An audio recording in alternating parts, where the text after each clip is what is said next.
దేవుడా.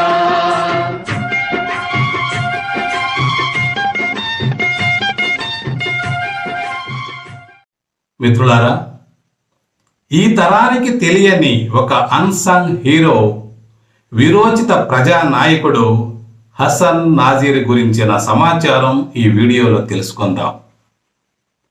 మన ప్రజల సహస్రాబ్దాల సాంస్కృతిక సమైక్య జీవనానికి ప్రతీక హసన్ నాజీర్.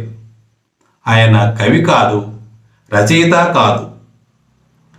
బ్రిటిషు వలసవాదులు దేశాన్ని విడదీస్తూ కృత్రిమ సరిహద్దు రేఖలు గీసిన, ప్రేరేపిత మతకల్లోలాలను సృష్టించి మానవ మారణకాండకు మతోన్మాదులు తెరతీసిన, విప్లవ సందేశంతో సరిహద్దులను చెరపబూనుకున్నవాడు హసన్ నాజీర్.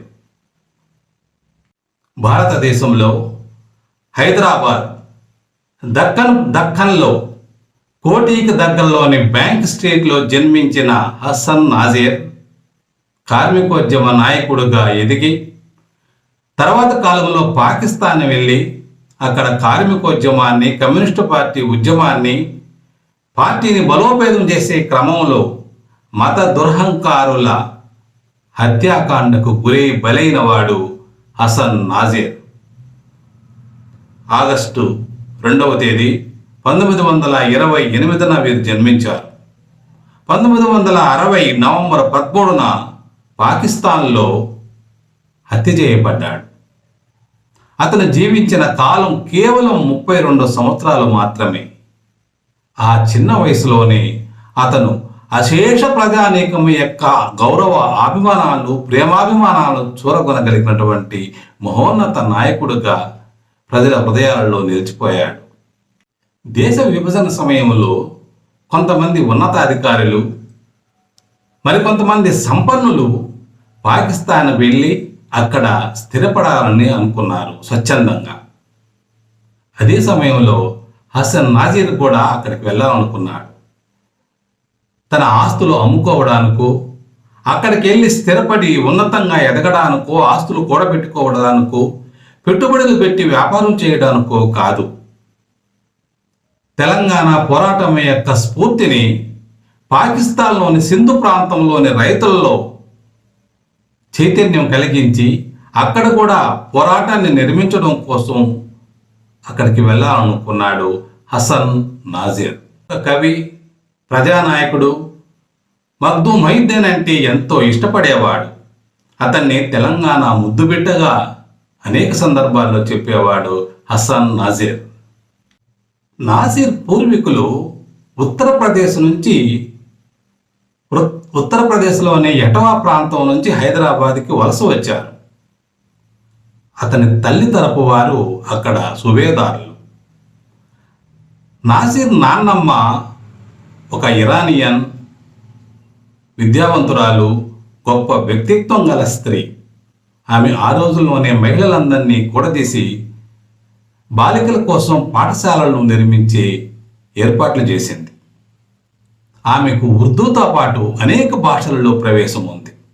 ఇంగ్లీషు, మరాఠీ, కన్నడ, గుజరాతీ, తెలుగు భాషలలో మాట్లాడేది. హసన్ నాజీర్ తల్లి మేనమామలలో ఒకరు ప్రముఖుడు హబీద్ హసన్ సఫ్రానీ. ఈ సఫ్రానీ గురించి చాలామంది ఇప్పటికే వినే ఉంటారు. అతడు జర్మనీలో ఇంజనీరింగ్ చదవడానికి వెళ్ళాడు. అక్కడ కలిశాడు. అతని అనుచరుడయ్యాడు. 2వ ప్రపంచ యుద్ధం సమయంలో బోస్తో పాటు జర్మనీ నుండి సింగపూర్కు జలాంతర్గామిలో వచ్చిన వాళ్లలో సఫ్రానీ కూడా ఒకరు. సుభాష్ చంద్రబోస్ నిర్మించిన ఆజాద్ హింద్ ఫౌజ్, దాని మరో పేరే ఇండియన్ నేషనల్ ఆర్మీ, ఆ ఆజాద్ హింద్ ఫౌజ్ ప్రచారం చేసిన జై హింద్ నినాదాన్ని రూపొందించిన మొదటి వ్యక్తి హబీద్ సఫ్రానీ. సుభాష్ చంద్రబోస్ ప్రాణాలను బలికొన్న విమానంలో సఫ్రానీ కూడా ఉన్నాడు. అయితే అతను ఫార్మోసాలోకి దిగి ప్రాణాలతో బయటపడ్డాడు. ఆ తర్వాత అతన్ని బర్మాలో అరెస్టు చేయబడి సింగపూర్ జైళ్లలో ఉంచారు. చాలా కాలం బందీగా ఉన్నాడు. భారతదేశానికి స్వాతంత్రం వచ్చిన తర్వాత అతను విడుదలై ఆ తర్వాత భారత ప్రభుత్వ అనేక పదవుల్లో అతను పనిచేశాడు సఫ్రాని.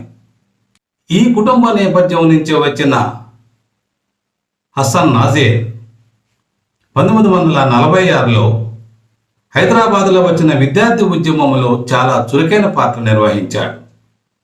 Azad Hind Fauj, Indian national army సభ్యులను బేషరతుగా విడుదల చేయాలని సాగిన పోరాటంలో ప్రముఖంగా పాల్గొన్నాడు. ఉస్మానియా యూనివర్సిటీ క్యాంపస్లో అనేక ఆందోళనల్లో భాగస్వామిగా నిలిచాడు. నిజాం వ్యతిరేక పోరాటంలో భాగంగా రాష్ట్ర కాంగ్రెస్ అధ్యక్షుని ఇంటిని చుట్టుముట్టిన 25,000 మంది విద్యార్థులలో హసన్ నాజీర్ కూడా ఒకరుగా ఉన్నారు. 1946లో దేశముఖ గూండాలు దొడ్డి కొమరయ్యను చంపిన తర్వాత తెలంగాణ రైతాంగ పోరాటం సాయుధ పోరాట రూపం తీసుకుంది. దాని ప్రభావం సిటీలోని విద్యార్థుల మీద పడింది. విద్యార్థి లోకం తీవ్రంగా స్పందించింది ఆ పోరాటానికి. ఆ క్రమంలో నాజీర్ విద్యార్థి నాయకుడిగా ఎదిగాడు. అప్పటికి 18-19 సంవత్సరాల మంచి వయసులో ఉన్న నాజీర్ ఆ ఉద్యమ ప్రభావంతో చాలా చురుకుగా పాల్గొనడమే కాకుండా సూర్యాపేటలో విద్యార్థులు డిటెన్షన్ విధానానికి వ్యతిరేకంగా సమ్మె చేస్తున్నప్పుడు ఆ సమ్మెలో ముందుపీట నిలబడ్డాడు. తెలంగాణ పోరాట ప్రభావంతో తెలంగాణ రైతాంగ విప్లవ పోరాటంలో ఆ సందేశాన్ని చేపూని దేశ విభజన తర్వాత 1947 డిసెంబర్లో పాకిస్తాన్ వెళ్ళి మరో పోరాటాన్ని నిర్మించాలని ఆలోచన చేశాడు నాసిన్. ప్రయాణం మధ్యలో సరిహద్దులు దాటుతున్నప్పుడు తన తల్లికి ఒక ఉత్తరం రాశాడు. ఏమని? నేను తీసుకున్న ఈ నిర్ణయం లోతుపాతులని గుర్తించగలిగిన వయసు నాకు వచ్చింది అని ఆ ఉత్తరం రాశాడు. భారత పాకిస్తాన్ల మధ్య నాటిన విద్వేష బీజాలను దేశ ప్రజలు, ప్రజాస్వామ్యవాదులు, కమ్యూనిస్టులు తొలగించగలరని, విప్లవం మాత్రమే సామ్రాజ్యవాదాన్ని, ఫ్యూడలిజాన్ని తొలగించగలదని విశ్వసించాడు. అలాంటి విప్లవోద్యమ నిర్మాణంలో నిమగ్నమయ్యాడు హాసిన్. తాను వీరోచిత తెలంగాణ బిడ్డనని, మగ్దూం శిష్యుడినని, సింధ్ రాష్ట్రంలో తెలంగాణ రైతాంగ సాయుధ పోరాటం వంటి ఉద్యమాలు నిర్మించడం తన లక్ష్యమని చెప్పుకునేవాడు. అది ఆయన దృక్పథం. కరాచీలో ఓడరేవు, నూనె పరిశ్రమ, బట్టల మిల్లుల కార్మికులను ఆర్గనైజ్ చేశాడు. అనేక కార్మిక పోరాటాలకు నాయకత్వం వహించాడు.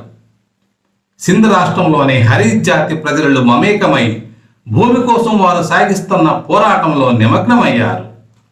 ఆయన అక్కడ ప్రోగ్రెసివ్ రైటర్స్ అసోసియేషన్ని పునర్నిర్మాణం చేయించి దానిలో కొత్త ఉత్సాహాన్ని నింపి శ్రమించే ప్రజల పోరాటాలను ప్రతిబింబించి ప్రేరేపించే రచనలు చేయమని ప్రోత్సహించాడు. ఆ విధంగా వాళ్ళందరినీ సమాయత్తపరిచాడు. ఈ శ్రామిక ప్రజల ఉద్యమం పాలకులకు కన్నెర్రయ్యింది. పాకిస్తాన్ కొత్త పాలకులు ఫైజ్ అహ్మద్ ఫైజ్ వంటి ప్రసిద్ధ రచయితలపై దాఖలు చేసిన రావల్పిండి కుట్ర కేసులో హసన్ నాజీర్ను కూడా దోషిగా నిర్ధారించబడ్డాడు. 1952లో నాసిర్ను అరెస్టు చేసి లాహోర్ జైలులో ఉంచారు. 4 ఏళ్లు శిక్ష విధించారు. అది ముగిసిన తర్వాత మరో 2 ఏళ్లు బహిష్కరణ వేటు పడింది. లాహోర్ జైలు నుంచి తన తల్లికి 1953లో ఒక ఉత్తరం రాస్తూ, నా అంతటా నేను ఇష్టపడి నా జీవన మార్గాన్ని నిర్దేశించుకున్నాను. గత 5 ఏళ్ల జీవితాన్ని మరలా నాకు ఎవరైనా ఇస్తే దాన్ని ఆ విధంగానే గడపాలనుకుంటున్నాను అని రాశాడు. ఇది ఆయన మొక్కవోని నిశ్చయానికి నిదర్శనం. ఆ విధంగానే 1958లో నిర్బంధం నుంచి బయటపడి పాకిస్తాన్లోని కార్మిక కర్షక ప్రజలను కలుసుకున్నాడు. ఉద్యమాలను పునర్నిర్మాణం చేయడంలో నిమగ్నమయ్యాడు. ఆయూబ్ ఖాన్ పాలనలో 1960లో పోలీసులు మరలా నాజీర్ని అరెస్టు చేసి చిత్రహింసల పాలు చేశారు. చివరికి 1960 నవంబర్ 13న మతోన్మాద శక్తులు ఆయనను హత్య గావించాయి. కానీ నాజీర్ సజీవుడే. అణచివేతకు పీడనకు గురవుతున్న మానవుల విముక్తి కోసం అసువులర్పించిన అమరుల పరంపరలోనే కాక ఎన్నో ఇబ్బందులు ఎదుర్కొంటూ కూడా నిబ్బరంగా సాగుతున్న పాకిస్తాన్లోని విప్లవ ఉద్యమంలోనూ హసన్ నాజీర్ ఎప్పటికీ సజీవుడే. మిత్రులారా, ఇలాంటి త్యాగదనుల జీవిత విశేషాలను తెలుసుకోవడం ద్వారా, స్ఫూర్తి పొందడం ద్వారా, భవిష్యత్ తరాలకు తెలియజేయడం ద్వారా ఒక చరిత్ర గమనాన్ని, ఎందరి త్యాగాలతో ఈ సమాజం ఏర్పడిందో అన్న విషయాలని తెలుసుకోవడానికి ఇలాంటి వారి జీవిత చరిత్రలు ప్రతి ఒక్కరూ తెలుసుకోవాల్సిన అవసరం ఉందని భావిస్తూ ఇలాంటి వీడియోలని మిత్రులకి షేర్ చేయండి. ఈ వీడియోలపై, ఇలాంటి వ్యక్తులపై మీ అభిప్రాయాలను కూడా కామెంట్లో తెలియజేయండి. మీకు నచ్చితే ఈ వీడియోని మిత్రులకి షేర్ చేయండి, లైక్ చేయండి. మరిన్ని వీడియోల కోసం సబ్స్క్రైబ్ చేసుకుంటే మరీ మంచిది. Thank you. మీ మిత్రుడు డాక్టర్ జీవి కృష్ణయ్య.